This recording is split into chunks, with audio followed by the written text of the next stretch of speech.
She boarded the plane like any other hardworking exmania, confident and ready to relax after a week full of board meetings and late-night emails. A successful black woman CEO, known for breaking barriers and mentoring young professionals, she had finally earned a few hours of peace in her reserved first-class seat. But the moment she reached her row, things took a shocking turn. A man, already settled in her seat, looked up casually, didn't move, and with a smirk said, "I'm more comfortable here." What followed wasn't just rude, it was a moment that revealed a deeper issue hiding in plain sight. The flight attendant hesitated. Other passengers started watching. Tension thickened as she calmly explained it was her assigned seat. But the man refused to budge, brushing her off like she didn't matter. Little did he know, this wasn't someone who'd stay silent. What began as a simple seat dispute turned into something far bigger, a moment that would shake the entire cabin and make headlines before the plane even landed. Was it racial bias, gender disrespect, or just unchecked arrogance? The answers unfolded in a way no one on that plane expected. And the CEO's response? Graceful, powerful, and unforgettable. This isn't just a story about a seat. It's about power, dignity, and how one woman handled public disrespect in a way that left everyone stunned. What happened next will leave you speechless, because the real lesson was only just beginning. She stood still for a second, caught between disbelief and restraint. The CEO, whose name was Maya Thompson, wasn't new to moments like this, but they never stopped stinging. She had worked her way from a single-parent household in Atlanta to leading one of the fastest-growing tech firms in the country. Still, none of that seemed to matter to the man in her seat, who refused to even make eye contact as he scrolled through his phone like she was invisible. The flight attendant looked unsure. Glancing between the man and Maya, "Ma'am, could you just take another seat for now?" she asked softly, avoiding confrontation. Maya's jaw tightened. This wasn't about inconvenience, it was about principle. Why was she being asked to move when it was her seat? A few passengers nearby started whispering, sensing something was off. Some stared openly, others looked away, uncomfortable. Man finally looked up again. "Look, does it really matter? We're all going to the same place." His tone was smug, dismissive, like he was doing her a favor by not standing up. Maya didn't raise her voice. She simply pulled out her phone, took a calm breath, and pressed record. No one knew what she planned to do next, but the air shifted. The camera was rolling. The cabin was quiet, and suddenly, this wasn't just about her anymore, it was about every moment she'd swallowed her pride to keep the peace. And now, peace was no longer the only goal. As Maya held up her phone, calm stare met the man's smug grin. He shifted slightly, but didn't move. His confidence came not from ignorance, it came from entitlement, the kind that's been unchallenged for too long. The flight attendant tried again, this time with a bit more urgency in her voice. "Sir, this seat is assigned to her. We really need to settle this before we can push back." But he waved her off like she was interrupting his thoughts. "She can sit somewhere else. I'm already comfortable." In the row behind, an older woman leaned forward. "If that were my seat," she said loud enough for others to hear, "I wouldn't move either." A few murmurs of agreement followed. Another passenger began filming from his own phone. What started as a quiet moment had now drawn a growing audience, and Maya, still standing with her bag in hand, felt the weight of every gaze. Not all were supportive, some clearly thought she was making a fuss. But others, especially younger women, watched her closely, silently rooting for her to stand her ground. Meanwhile, in a nearby row, a teenage girl whispered to her mom, "Why won't he just get up?" Her mother responded gently, "Because people like him think they can take whatever they want, and no one will stop them."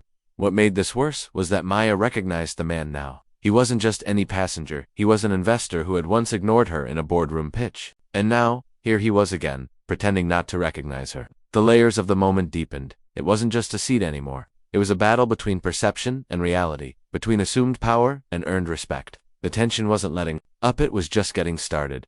The cabin had gone quiet, except for the low hum of the engines and the quiet clicks of passengers starting to record. Maya's phone was still up, steady in her hand, but her mind was racing, not with panic. She was used to pressure but with calculation. This wasn't just a rude man taking her seat. This was a public challenge to her dignity, and everyone was watching to see how she would respond. The man leaned back in the seat as if daring her to escalate. "Are we really doing this?" he muttered. "It's just a chair." But it wasn't. It was the culmination of years of being overlooked, interrupted, underestimated, from office elevators where she'd been mistaken for an assistant, to meetings where her ideas were claimed by others. This moment felt like all of it crashing into one seat.